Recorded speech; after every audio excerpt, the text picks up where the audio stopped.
Fale bem ou fale mal, a morte virou assunto de todo mundo durante essa pandemia, seja pelo medo, pela iminência ou pelo reconhecimento da importância desse grande evento na vida de todo mundo. No entanto, a morte não é um evento único e não acontece desconectada da vida daqueles que ficam. Eu sou Fernando Aguzoli e essa vai ser uma conversa sobre os diferentes lutos que a Covid-19 trouxe para as nossas vidas. E ninguém melhor para falar sobre esse assunto do que a doutora Ana Cláudia Quintana, médica, especialista em cuidados paliativos, uma grande amiga e também autora de 2 livros maravilhosos que a gente vai falar um pouquinho daqui a pouco também.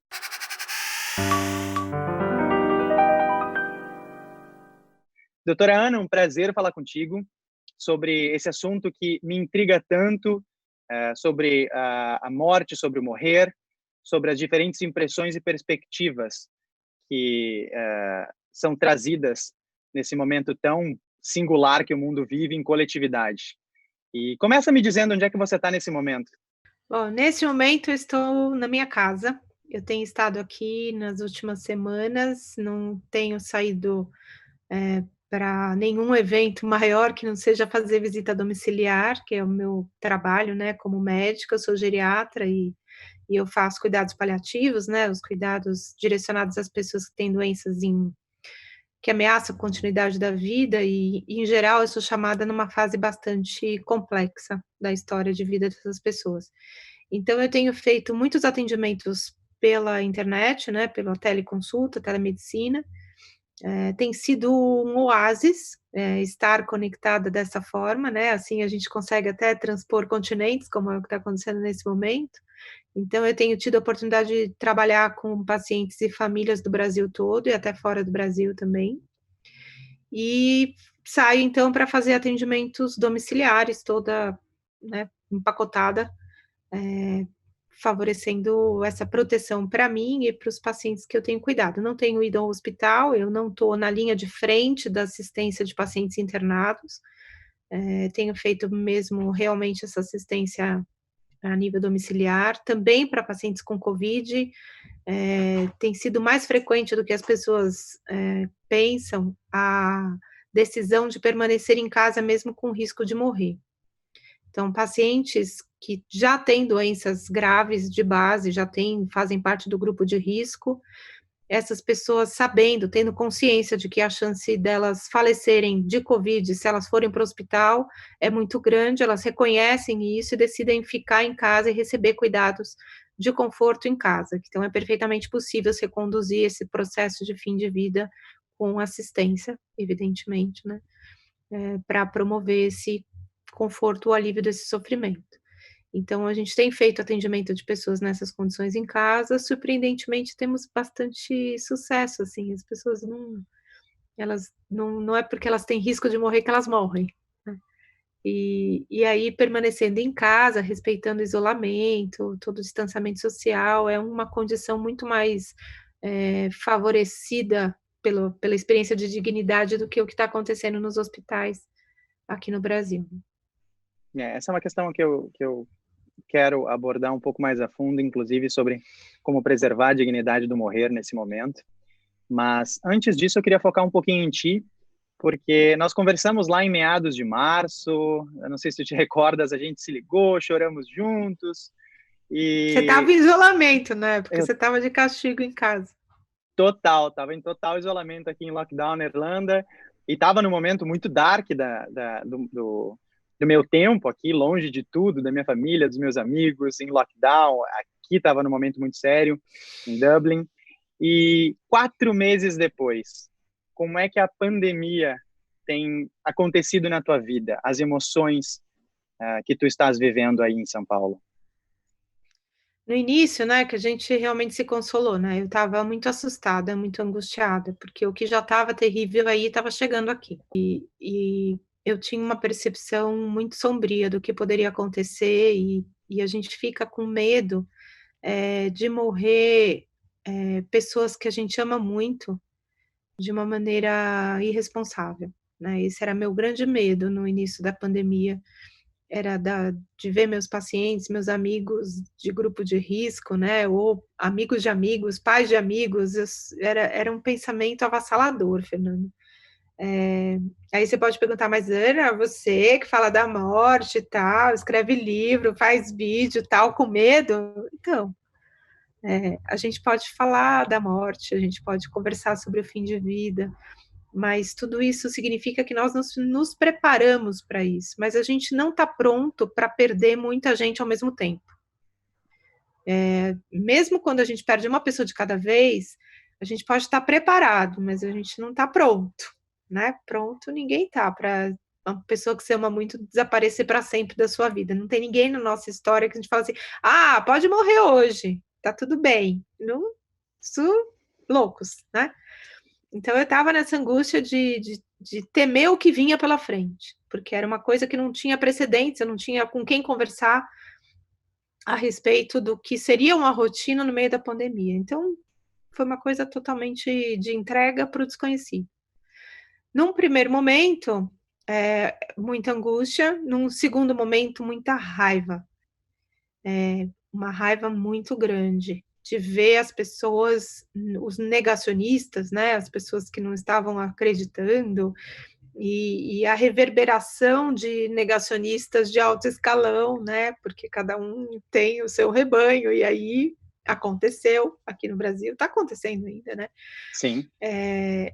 E que trazia para mim um movimento de estar com muita raiva dessas pessoas. Então eu saía na rua, quando eu tinha que sair, que eu via pessoas sem máscara, ou acumulando nos parques aqui perto de casa.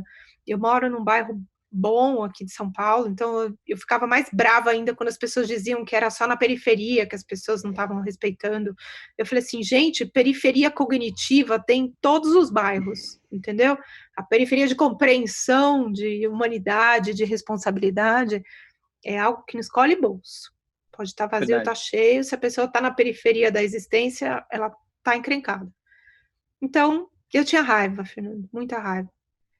E depois eu entrei num espaço de exaustão da raiva, eu não tinha energia mais. Eu falava, estava só aumentando o número de atendimentos, aumentando o estresse com os alunos, porque a gente teve que modificar todo o planejamento, toda a estrutura de ensino da Casa do Cuidar, né, que é onde eu dou o curso de cuidados paliativos. A gente tinha módulos, era só módulo presencial, a gente teve que transformar tudo online. Então tinha essa avalanche de decisões de novas etapas de trabalho de ensino, de dar aula, de dar entrevista e atender muitas pessoas. E aí eu comecei a entrar num estado de exaustão, de sentir raiva. Aí falei, não dá, eu vou ter que escolher onde é que eu ponho minha energia. Ou eu vou ajudar, ou eu vou ter raiva. E quando você está tomado de ódio, você não ajuda ninguém, nem a si mesmo. Então, não é uma coisa que ajuda em nada.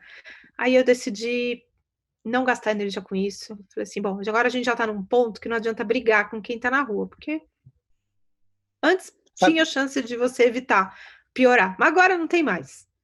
Então, eu estou bem adaptada nesse momento, estou bastante, assim, exaurida de trabalho de casa, doméstico, cuidar, né, de almoço, janta, lavar roupa, passar roupa, lavar roupa. Aí você tem atendimento de paciente a 1 da tarde, estou terminando de lavar a louça, lavo a mão, tal, passo um batom, sento aqui, passo perfume.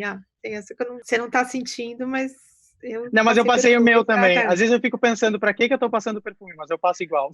É o ritual. É para mim. Eu entendi que é o ritual, assim, muda de cena, é o perfume. Então, passei perfume, aí passo batom, sento aqui e atendo os pacientes. Meu filho fica perto aqui, fica trabalhando com as coisas da faculdade, eu fico no fone, ele fica no fone. E eu tô adaptada, posso te dizer, mas de 4 meses para cá, eu tô mais inteira, posso te dizer isso. Acho que 4 meses atrás eu estava nos fragmentos ainda. Agora tem uma inteireza no que tem agora e o que vai vir depois. Né?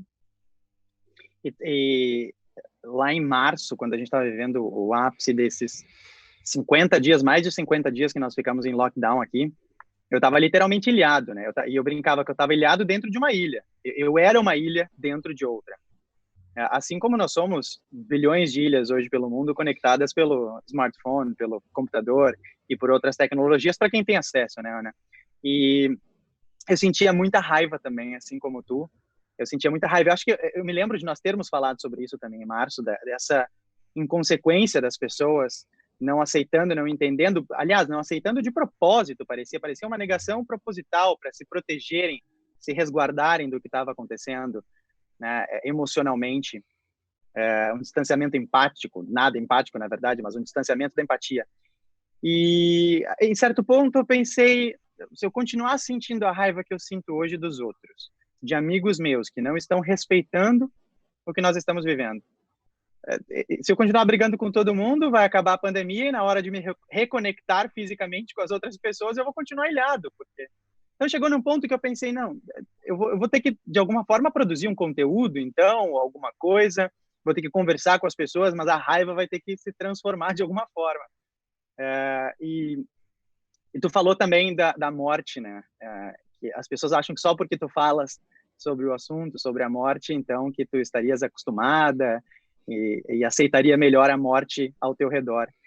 Sabe que eu também vivo isso em outra dimensão com Alzheimer. Em várias entrevistas as pessoas me perguntavam: bom, então caso a tua mãe precise de cuidados, tu já estás preparada? Putz.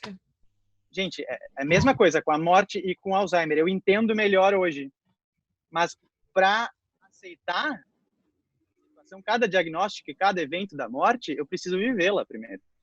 Cada vivência desses momentos particulares vai ser muito particular, de fato.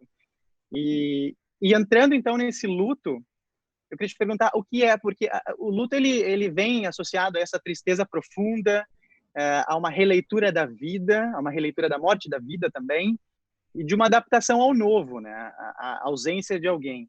Mas o que é o luto na Covid-19? O que a gente está vivendo agora, Ana?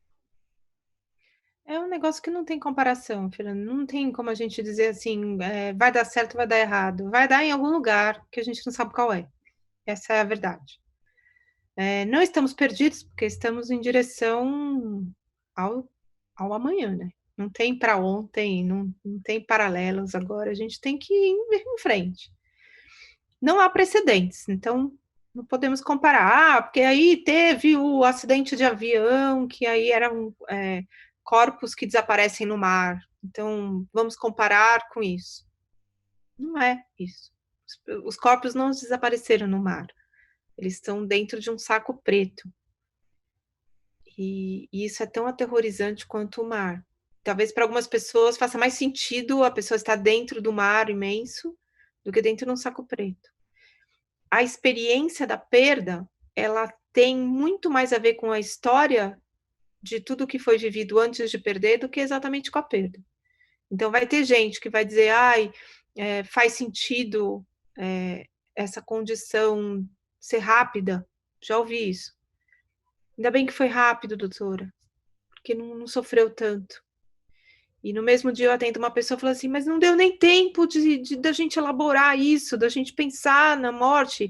Se a pessoa tivesse um câncer, se tivesse tido um derrame, se tivesse tido Alzheimer, a gente teria tido tempo para se adaptar a essa ideia da morte". Então, não existe certo e errado, não existe caminho mais fácil, mais difícil. Não é uma ilusão isso. Você achar assim: "Ah, melhor, a pessoa morreu, putz, tem 90 e tantos anos, 98 anos, morreu". Você perde uma pessoa de 98 anos, você perde a pessoa eternamente, não importa se ela tem 98, ela tem 2 anos de idade ou se ela teve uma morte gestacional. Você perdeu alguém que você ama. E não existe comparativos. É uma violência. Então vai ficar gravado isso aqui, é bom mesmo. Então, para quem está ouvindo, é uma violência você se atrever a comparar sofrimentos da perda de uma vida amada. Falei em português? É Perfeitamente. violento você comparar sofrimentos. É inadmissível se chegar para um filho que perde um pai de 90 anos, dizer que a dor dele é menor do que a mãe que perde um filho de 2 anos de idade. Inadmissível. É preciso ter respeito pela dor de quem perde alguém. Já vai ser uma maravilha se você simplesmente chegar para essa pessoa, Fernanda, e falar: eu sinto muito pelo que você viveu. E meu coração tá aqui para você. Só essa frase. Você não precisa falar: "Ai, o que você quer que eu faça para você?". Você nem sabe o que que a pessoa vai fazer para você. Quando meu pai morreu, foi tudo maravilhoso, tudo lindo, tá descrito lá no livro novo, a história toda, tudo foi lindo. Na hora que eu soube da morte dele, eu fiquei paralisada. E aí estava cheio de gente à minha volta. "Ana, quer que eu faça alguma coisa? Quer que ligue para alguém? Você quer uma água? Você quer um chá?". Eu falei assim: "Eu não sei nem quem eu sou sem meu pai, que dirá que eu quero que seja feito, a partir do momento que eu já sei que eu nem sei quem sou". Então, não tem que fazer pergunta. Você fica do lado da pessoa ali, ela vai, assim, ela vai emergindo do sofrimento dela, ela pode dizer: "Liga para alguém", ou "Me dá um copo d'água", ou "Fica aqui comigo, segura na minha mão". Então, essa condição do processo de luto dentro do Covid é uma condição inimaginável, não tem comparativos. Pelo fato de ser única, pode ter um desfecho muito mais favorável do que a gente imaginava. Mas eu acredito que o que vem por aí, Fernando, é muito maior e mais difícil do que o que a gente está vivendo agora. A reabilitação, né, emocional, afetiva, familiar, profissional, existencial, financeira, a reabilitação vai demorar gerações, a minha impressão, né, porque você perdeu seu pai, sua mãe, seu irmão, tem gente que tá perdendo muita gente da família. Como é que você reabilita uma pessoa que ficou sem muitas referências ao mesmo tempo e não teve chance de interagir com essas despedidas, né, de você é todo mundo vivendo uma morte violenta natural. É totalmente louco isso, né, porque é uma morte violenta. É rápida, Total. avassaladora, distanciada, a pessoa é sequestrada para dentro do hospital. É violento isso, mas é natural, porque é de uma morte por uma virose, né, não foi alguém lá que deu um tiro, não foi um acidente, não foi um avião que caiu. Foi uma coisa que destrói a pessoa de dentro para fora, é uma doença. Então, se acomodar a violência desse momento com a naturalidade de um evento, biológico, dá tela azul na cabeça das pessoas, assim, é difícil você fazer o entrelaço disso. Total. Então, esse momento precisa ser preenchido com atitudes, compassivas, porque quando a gente fala atitudes empáticas, a gente vai botar todo mundo para debaixo da terra, inclusive quem está ajudando. Porque se você ficar empático com o meu sofrimento, cara, você entra na minha e ficamos 2 no fundo do poço. Sofre todo Você mundo junto. todo mundo junto. Então você precisa ter atitudes compassivas. O que são atitudes compassivas? Em primeiro lugar, você respeita o sofrimento do outro. Você não tem que diminuir o sofrimento do outro para você dar conta de se colocar no lugar dele. Fica outro recado básico aqui para todo mundo. Se você não dá conta de respeitar o sofrimento do outro, é porque você quer se colocar no lugar dele, aí você tem que diminuir o sofrimento dele para poder estar à altura da sua tolerância. Não faça isso. Você tem que ouvir, respeitar e oferecer ajuda dentro das suas condições. Pode ser sua presença, pode ser sua oração, pode ser a sua capacidade de cozinhar, lavar, mandar comida, pagar as contas dessa pessoa. Depende da sua condição, que lugar que você vai ocupar para ajudar. Mas esse processo de luto que nós estamos vivendo, que a gente ainda vai viver, né, é algo que vai exigir de nós uma maturidade que até agora não estava disponível para muita gente. E um luto social, um luto coletivo, né? E ainda trazendo essas características do luto, dentre elas a tristeza e outras, eu acho que, pelo menos uma ideia que eu tenho, tu podes também me contrapor, mas é um direito adquirido também, né? Você tem que se sentir no direito de sofrer, não sofrer em si, mas de viver o luto. Não que o luto esteja associado a um sofrimento, mas a uma tristeza, a uma readaptação. Mas você tem que se sentir naquele direito. E às vezes a gente sofre e o que a gente tem do nosso entorno você não pode sofrer dessa forma, porque tem gente sofrendo pior. Tem gente vivendo pior. E tem outros tipos de luto, eu acho, né, Ana, que a gente está vivendo. Não só o luto da carne, da presença, o luto da pessoa, mas o emprego, os planejamentos, a situação financeira, o controle. Acho que a gente está vivendo esse luto do controle, o controle que tínhamos do dia seguinte, do ano seguinte, da vida de nossos pais, pelo menos que a gente tinha certo controle. Se vier uma doença, a gente tem essa ideia, tem o tratamento, a gente tem tudo à disposição e de repente a gente não tem mais nada. E acho que a gente vive também esses diferentes lutos, né? Como é que a gente pode garantir e validar esses lutos na vida do outro? Eu penso, Fernando, que na verdade o que esse contexto de pandemia trouxe para nós foi uma grande desilusão, né? Desilusão não é ruim. A gente se desiludiu do controle. Nunca tivemos controle, né? Então a gente está desiludido agora. Não tem mais a ilusão de que podemos controlar qualquer coisa. Nada está sob controle. A coisa incrível que está acontecendo é que as coisas não estão sob controle de ninguém. Então, antes, podia não estar sob controle, mas isoladamente. Então, isoladamente, você tinha um evento de saúde na família que não tinha o recurso para tratar, não tinha como resolver, a pessoa morria.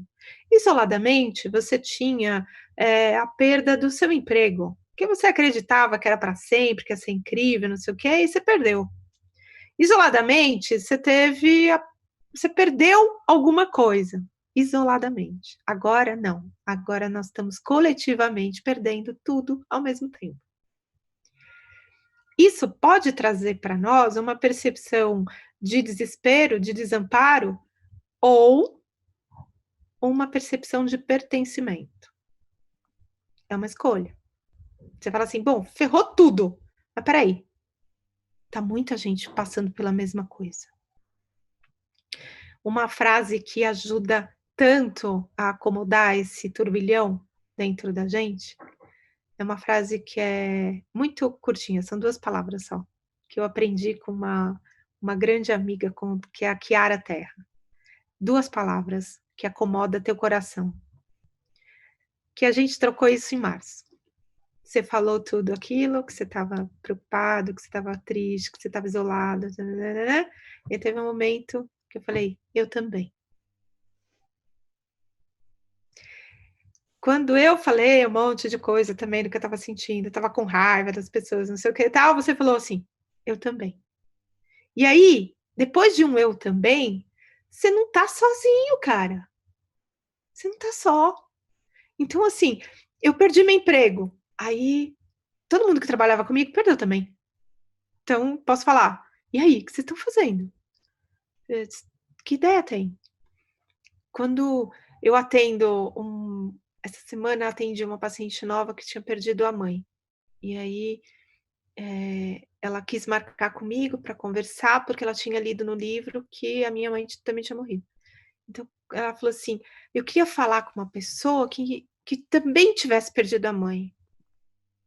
Por que ela quer falar comigo assim? Porque eu falo: "Eu também". Mas você se sentiu sozinha? Eu também. Você se sentiu triste? Eu também. Mas a tua mãe estava doente, a minha também. Mas aí a gente não deveria ficar em paz, que a pessoa morreu, e estava muito doente, estava sofrendo muito? Então a troca do eu também é uma troca mais. Eu não preciso explicar o que estou sentindo, porque você sabe o que é. E não precisa se colocar no meu lugar, porque eu tô triste, você tá triste, nós 2 sabemos o que é tristeza. Eu tô triste por um motivo, você tá triste por outro, mas a tristeza tá em comunhão conosco. Então essa coisa do luto coletivo tem alguma coisa boa nessa história, que a gente vai ter que reconstruir o mundo em conjunto. Você não vai ter que reconstruir só o seu mundo. só o seu emprego, só a sua história de vida, só a sua crise existencial. Tem milhões de pessoas passando pela mesma dor. Então, intensidades diferentes, porque os sofrimentos são individuais e não dá para a gente fazer transferência de sofrimento, mas existe um compartilhamento dessa nossa humanidade. Então tá todo mundo. Então você fecha os olhos e fala assim, na Irlanda tem gente assim, na Alemanha tem gente assim, em Portugal tem gente assim. E aí, como é bonito, Fernanda, as pessoas se importarem. Tenho amigos em Portugal, a gente fizemos um podcast que chama Pílulas de Saber e Sabedoria. E aí eu falo, a gente não está de mãos dadas, mas nós estamos de vozes dadas. E tá incrível, por sinal, o projeto. Incrível. E aí eles receberam notícias do Brasil lá, e aí mandaram mensagem, olha, a gente está sentindo muito que vocês precisem passar por isso, mas a gente acredita que vocês vão superar. Então, tem quem se importe com você, quem está tendo acesso ao teu sofrimento e se importa. Isso nunca foi experimentado antes, Fernando. Nunca. Entendeu? Nunca na história se teve tantas iniciativas acessíveis, gratuitas, para ajudar as pessoas, como a gente tem agora. Então, isso é uma oportunidade. O mundo está oferecendo essa oportunidade de amparo, de conexão, de ajuda. E isso é o que vai ajudar, de fato, a reconstruir depois. Então, é um luto coletivo, é ruim? É ruim.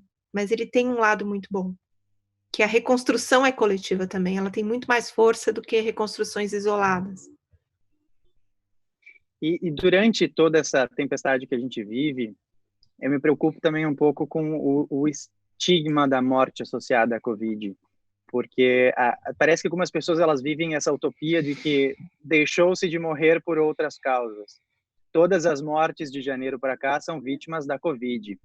E eu tenho alguns amigos, vários amigos, que perderam familiares durante esses últimos 7 meses por diversos outros fatores associados à vida, né? Basta estar vivo para se morrer. E um deles, um amigo meu, me falou uma coisa que me marcou muito. E eu acho que antes de ouvir isso, eu havia cometido essa gafe, muito provavelmente com outros. Ele disse: o que mais me irritou e me incomodou no meu próprio luto foi ter que responder 1000 vezes que não foi Covid, antes mesmo de me perguntarem como eu estava. Então, parece que está se colocando um rótulo nas mortes que acontecem nesse período, que é a Covid, como se isso importasse mais do que o estado de espírito, o estado de saúde emocional das pessoas que ficam, né? Eu fico com essa dúvida, e eu acho que eu cometi essa gafe também. A gente fica impactado com essa novidade, parece que é uma curiosidade que toma conta, e a primeira pergunta que vem é: foi de Covid? Mas o que importa se foi de então, Covid ou se não foi e de vou Covid? te dizer, quando você não pergunta se foi de Covid, a pessoa fica brava. Tem gente que fica brava se você não pergunta do que foi. Então, assim, você vai ter as percepções da realidade, Fernando, são extremamente variáveis. O que a gente não pode negar é que nós estamos vivendo as mortes da era Covid. Era Covid é esta. Pode ser de câncer, infarto, susto, morrer de medo. Você morreu agora, morreu na era Covid. Era Covid é isolamento social, distanciamento. É uma morte afetivamente distanciada. Seja ela de causa for, qualquer uma. Então, você pode morrer de câncer. No seu velório não vai ter mais que 10 pessoas. Talvez a diferença é que você não esteja num saco preto. Mas ninguém vai dizer assim, nossa, graças a Deus, meu pai morreu de câncer e não estava no saco preto.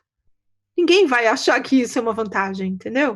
Você fala assim, não, ai, graças a Deus, meu filho morreu de leucemia, não morreu de Covid, olha que legal, como eu sou sortudo. Não é. Não tem isso. Então, assim, se a pessoa morreu de Covid, você não pergunta do que foi, ou você pergunta do que foi, você não põe a frase feita, né? Você fala assim, foi Covid? Não. Você fala, foi do quê? Aí a pessoa fica pé da vida com você e fala assim, Covid, né? como é Covid, né? O Covid, né, é aquela pessoa que estava achando que só pessoas com Covid morrem. Exato. Ela fica brava de qualquer jeito, porque ela tem todos os motivos do mundo, são motivos para ficar bravo. Todos.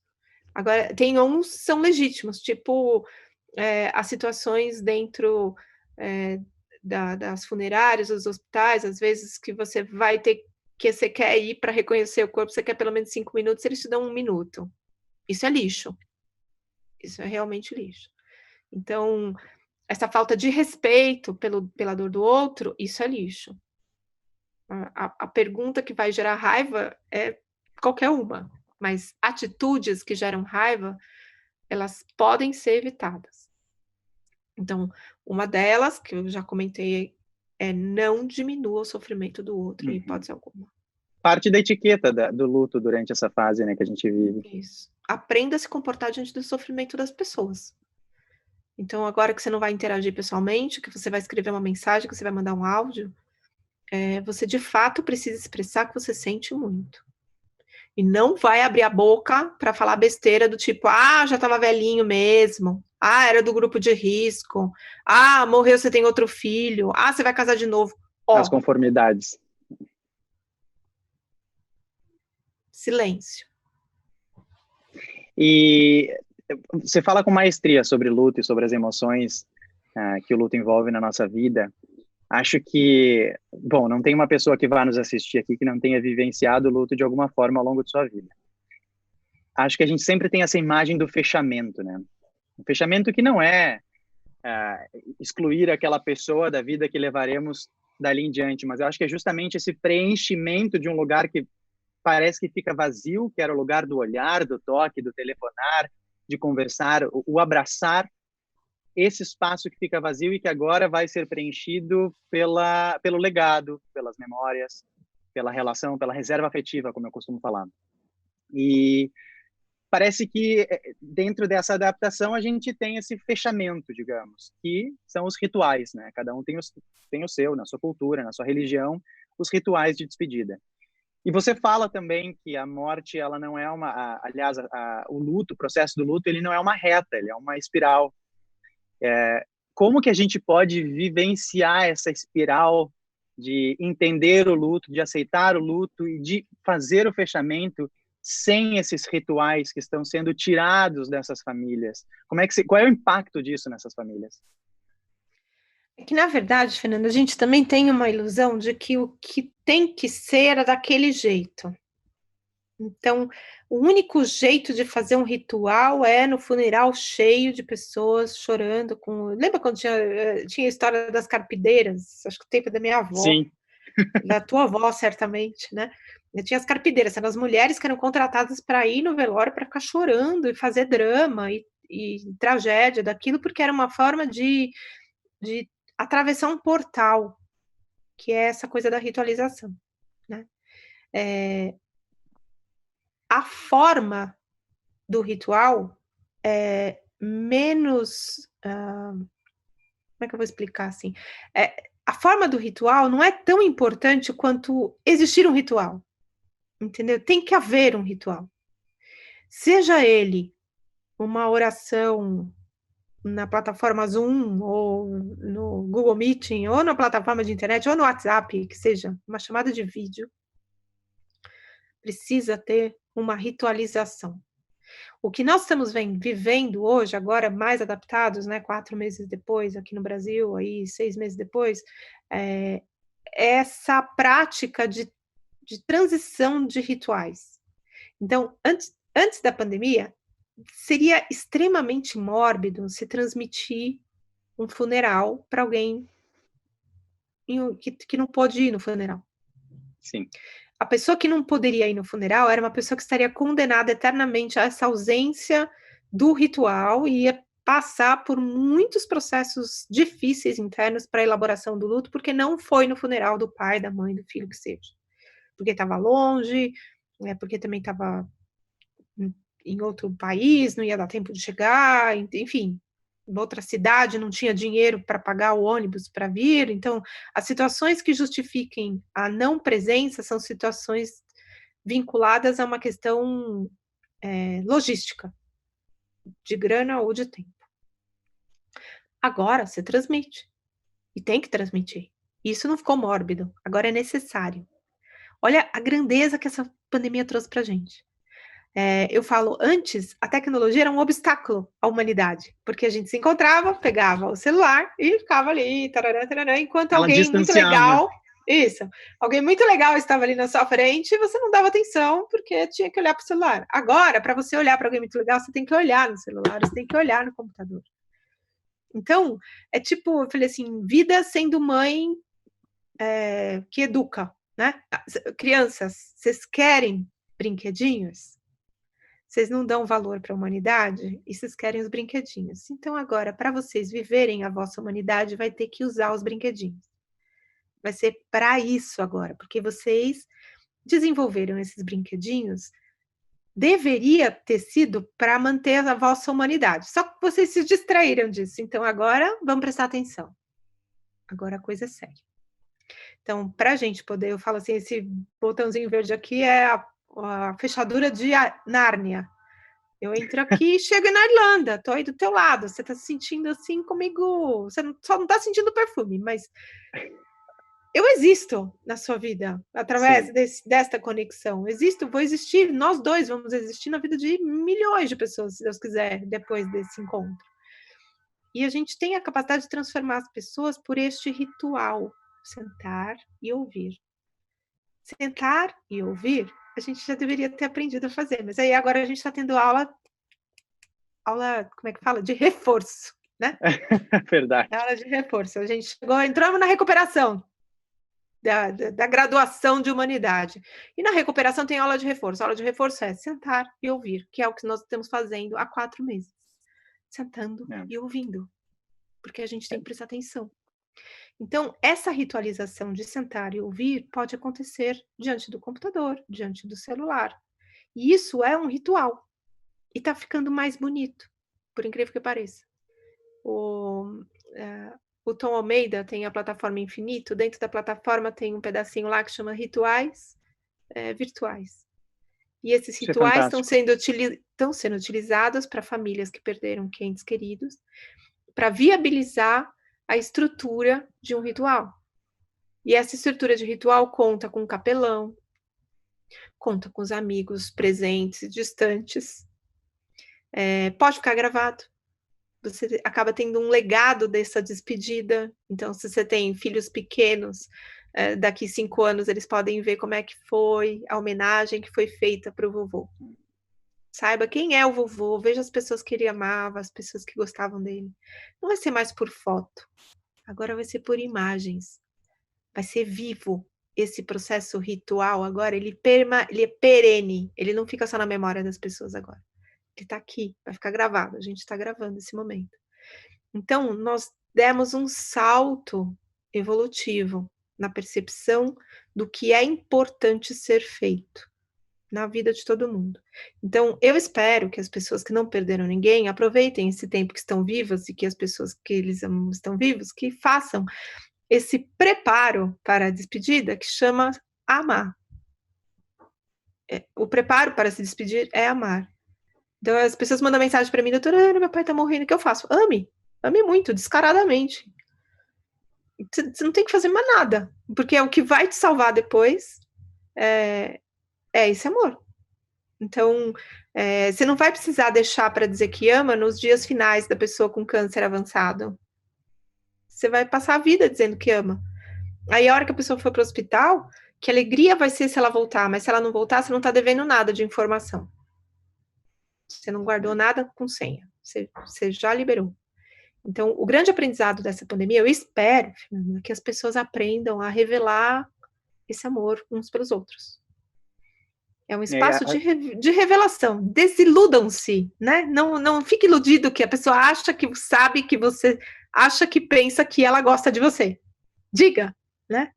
Porque aí isso vai ajudar no processo que não agora pelo Covid, mas em algum momento da história a gente vai morrer. E a gente tem que ter demonstrado afeto um pelo outro, porque depois fica isso, né?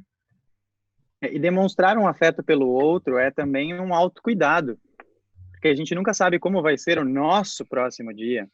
E as pessoas acham que esse estado de dependência, as pessoas nascem dependentes, elas morrem dependentes, elas são pessoas dependentes. Não, o estágio de dependência, ele é cíclico. Você vive uma dependência hoje, você não vive uma dependência daqui a 10 anos, você é dependente quando criança de alguém, talvez em sua velhice você seja novamente dependente de alguém.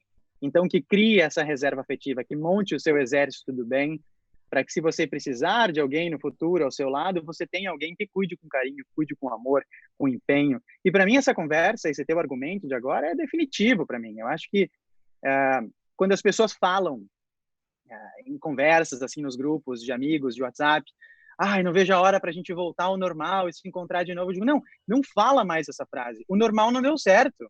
O normal faliu. Eu não posso voltar, eu me recuso a voltar ao normal. Eu não sou mais o Fernando de antes da pandemia. Muita coisa em mim mudou. Muita coisa em mim mudou. Nossa, não tenho nem como descrever. Eu falo, eu juro, eu me arrepio, eu tenho vontade de chorar. Eu não sou mais a mesma pessoa. Eu mudei todas as minhas perspectivas. Eu fiz releituras de mim, eu fiz releituras das minhas relações com meus pais, com o mundo, com a minha avó, que ainda tenho viva, uma delas.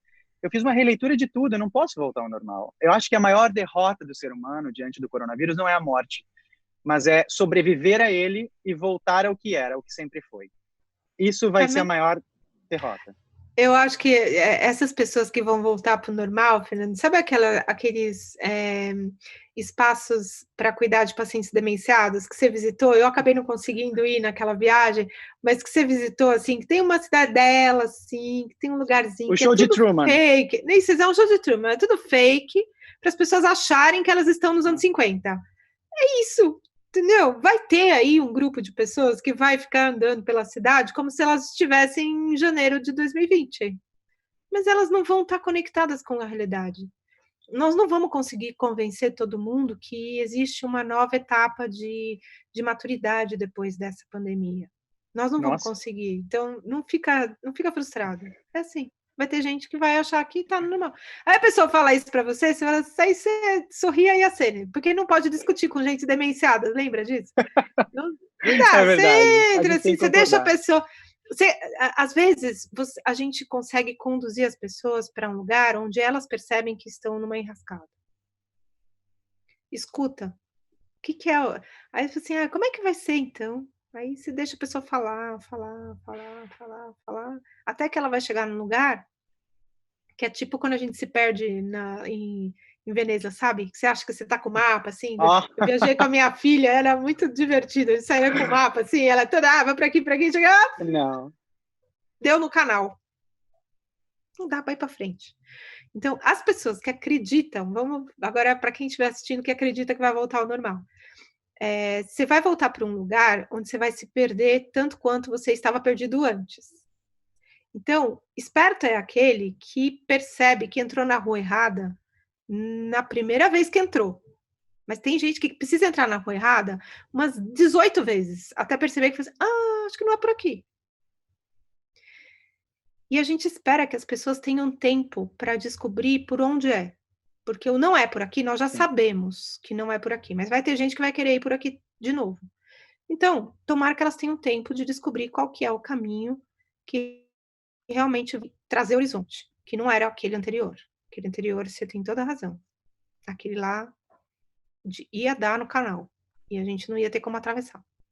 Então, a pandemia antecipou essa nossa maturidade.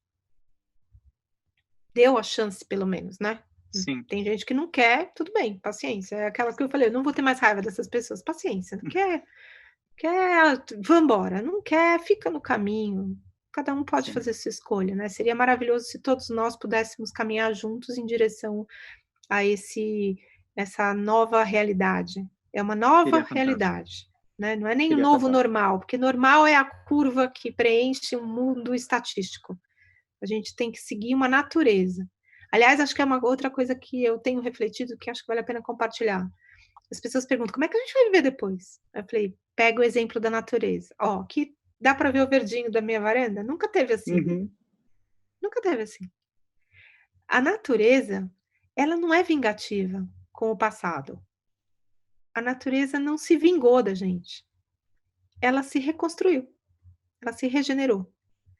A praga do mundo somos nós, porque a gente ficou todo mundo preso dentro de casa, a natureza tá linda, ela se virou, assim, a reconstrução do tal buraco de ozônio, se a gente tomasse juízo, ia demorar uns 300 anos.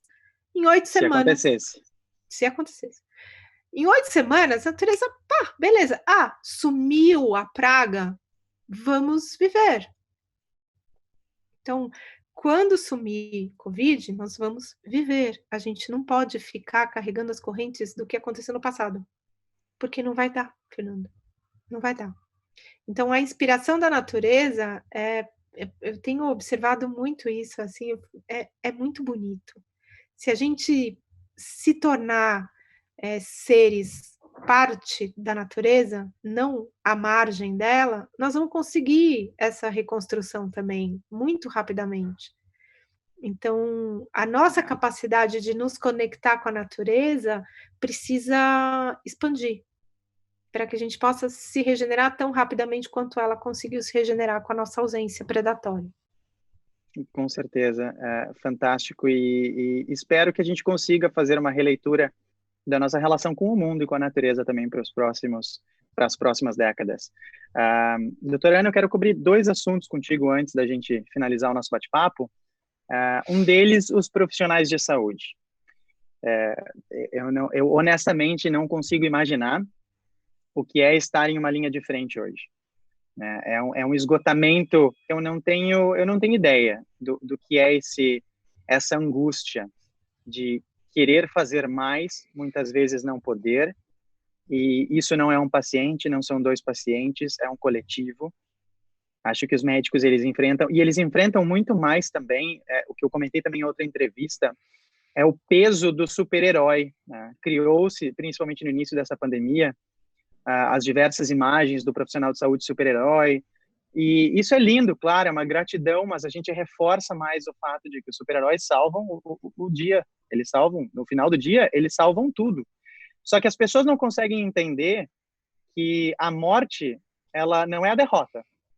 A morte não é a derrota. A morte é parte da vida. Então, quando há a morte, as pessoas entendem que foram derrotadas, que seus familiares foram derrotados, que a batalha foi derrotada pelos profissionais de saúde. Então, é uma exaustão emocional, é uma exaustão física que os profissionais estão vivendo. Eu quero te perguntar como é que a gente pode colaborar também para o retorno dessa saúde mental e emocional desses profissionais que estão em linha de frente hoje.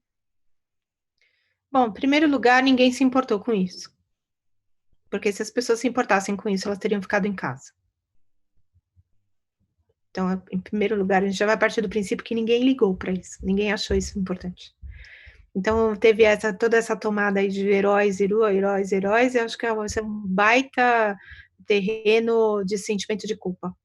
E que não vai resolver, tá? Aplausos não é o que a gente está precisando. Está precisando de emprego, está precisando de saúde, está precisando que respeitem a vida dos nossos familiares, né? Porque além da gente ter que trabalhar no hospital, a gente está perdendo as pessoas que a gente ama por irresponsabilidade de todos os envolvidos. Então, já não respeitaram, já não levaram isso em conta. Então, o reconhecimento nunca aconteceu. Em nenhum momento, não é aplausos, é reconhecer. Reconhecer é coisa bonitinha para aparecer na televisão ou na internet, entendeu? Porque, de fato, não existe esse respeito. Nunca existiu, nem por políticas públicas, nem por políticas privadas, nem em nenhum momento. Não tem esse respeito pelos profissionais de saúde.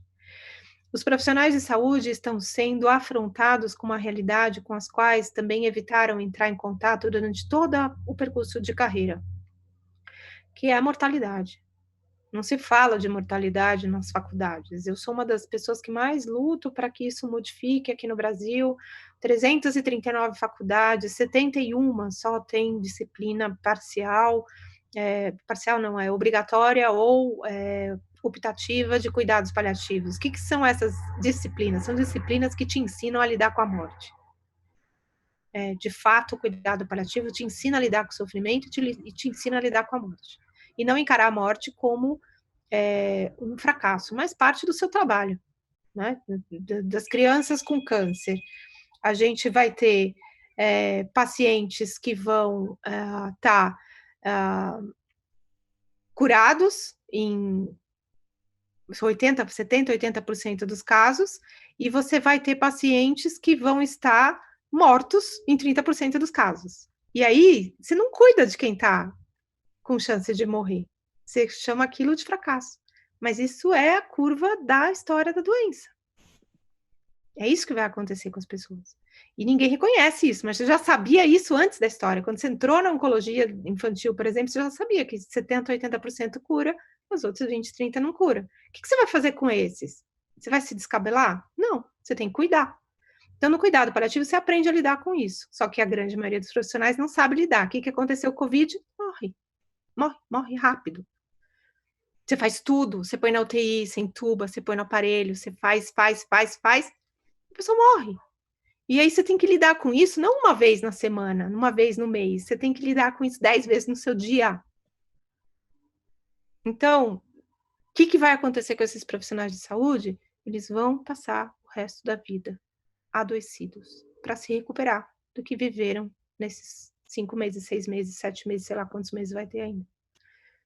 É isso que vai acontecer, Fernando. Eles vão precisar de muito suporte. Eles já estão precisando agora de suporte, porque é inimaginável você perder 10, 15 pessoas num dia, num plantão, fazendo tudo, estourado. Sem E aí, poder ir quando para você vai para casa, casa, sem poder ver não os seus pode ir para pais. casa, você vai para casa, você fica isolado em casa, você não vai poder entrar em contato com mais ninguém, e aí é muito cruel isso, é crueldade. Então, quando você vai para a rua, então daí vem a minha raiva, a raiva que eu sentia, quando vai para a rua e tem alguém correndo lá na calçada sem máscara, essa pessoa tá esfregando na cara da gente que ela não tá nem aí. Uhum. Entendeu? Ela não tá nem aí. Mas não dá mais para ficar com raiva dessa pessoa, porque eu preciso cuidar de outras que precisam Não mais do tem meu amor tempo. do que porque essas pessoas não precisam da minha raiva, mas a energia que eu ponho na raiva eu preciso pôr no meu amor, no meu cuidado, na minha direção das outras pessoas. E tu mesmo falaste agora das universidades que incluem os cuidados paliativos e os diálogos sobre a morte e o morrer em seus currículos, formalmente. E acho que hoje no Brasil tu és a principal voz para que a gente possa democratizar esses assuntos, né? Não só nas universidades, mas que a gente possa trazer o assunto sobre a morte, inclusive para as mesas de jantar, para as mesas de bar, para que a gente possa falar abertamente sem os tabus associados à morte. Eu vejo que nesses últimos meses a gente está falando de forma exaustiva da morte, muito por estatísticas, muito pelo medo, muito também a gente está começando a falar sobre a própria morte. A minha mãe, o meu pai e outras pessoas da minha família já me falaram, eu não quero tal coisa, eu quero tal coisa, começaram a planejar a sua morte pelo medo de que aconteça. Na verdade, vai acontecer, mas pelo reconhecimento de que a morte um dia chega e a gente não vai ter tempo de planejar se a gente não reconhecer o grande evento. E acho não, tenho certeza, a tua contribuição para isso é ímpar. Mas agora eu te pergunto a tua impressão pós-pandemia, todo esse diálogo que a gente está trazendo para a mesa sobre morte, você acha que o efeito colateral disso vai ser negativo por reforçar o estigma do medo, talvez, ou vai ser positivo porque fale bem, fale mal, estamos falando de morte pelo menos? Tem tudo para ser positivo, mas de novo, aquela história lá do cara ficar irritado, perguntar se é Covid ou não é Covid. Mesma coisa. Vai ter gente que vai sofrer demais por conta disso, não estou preparado para falar, tiveram que falar, agora eu estou traumatizado, eu vou precisar de um psiquiatra para lidar com isso, com medo que eu vou ter eternamente de perder alguém. E vão ter pessoas que vão se amar muito mais, vão estar muito mais próximas, e vai ter uma vida muito mais digna eu falo assim, a vida boa é aquela que merece sua morte. Entendeu? Você morre por... Não tem uma história assim, nossa, eu morro por você. Se eu disser eu morro por você, significa que eu amo muito você. Acontece que eu não vou morrer por você, eu vou morrer por mim. Então, eu tenho que me amar muito, eu tenho que ter uma vida muito boa para merecer minha morte. Eu vou falar, a morte é um presente, Fernando. A morte não é uma saída. Histórias lindas de morrer. Então, é um presente. Então, você merece esse presente no final da sua vida? Você terminou uma vida incrível, maravilhosa, tá? Eu acredito que vai ter muito mais gente, mas que vai se empenhar mais em ser feliz. Acho que já está se empenhando agora, né? já está dando valor. Eu espero que as pessoas não esqueçam as lições dessa pandemia. A morte é o débito da vida, né? Todo mundo paga em algum momento. E então, para encerrar esse bate-papo, que foi fantástico, eu queria te agradecer muito. Você sabe que eu sou um admirador, sou um grande fã do teu trabalho e da tua voz, do peso que tem a tua voz hoje.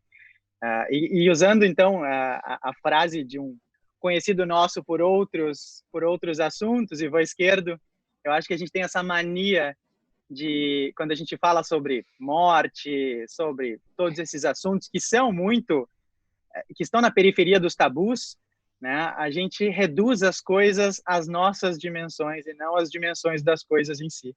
E a gente precisa abrir um pouco mais a nossa perspectiva, redescobrir, e quem sabe a gente não descobre também que a gente não tem medo, mas a gente consegue encontrar algum conforto nesses momentos que todo mundo vai passar e várias vezes ao longo da vida. Então, muito obrigado pelo teu tempo, que eu sei que é disputadíssimo. Queria saber se você tem alguma consideração final, algum assunto que a gente não cobriu. Eu acho que eu tenho falado isso de uma maneira bastante recorrente, talvez me torne até repetitiva, mas eu penso que vale muito a pena convidar as pessoas a refletirem nesse tempo que a gente ainda tem de reclusão, a escolher quem que você vai ser quando a porta abrir. De que lado que você vai ficar. Se você vai ficar do lado de quem precisa de ajuda ou de quem vai ajudar, porque o lado de que atrapalha não tem mais vaga, Fernanda. Não tem mais vaga para quem atrapalha. Não dá. Essa reflexão eu gostaria de deixar para as pessoas, para que depois, daqui a alguns anos, a gente marcar outro dessa, a gente faz pela internet também, para depois a gente pode marcar de se encontrar, grava e a gente divulga o vídeo depois, daqui, sei lá, 10 anos, quando eu já estiver velhinha também, de a gente poder dizer, nossa, saiu muita gente boa das portas fechadas. O mundo está muito melhor. Fantástico.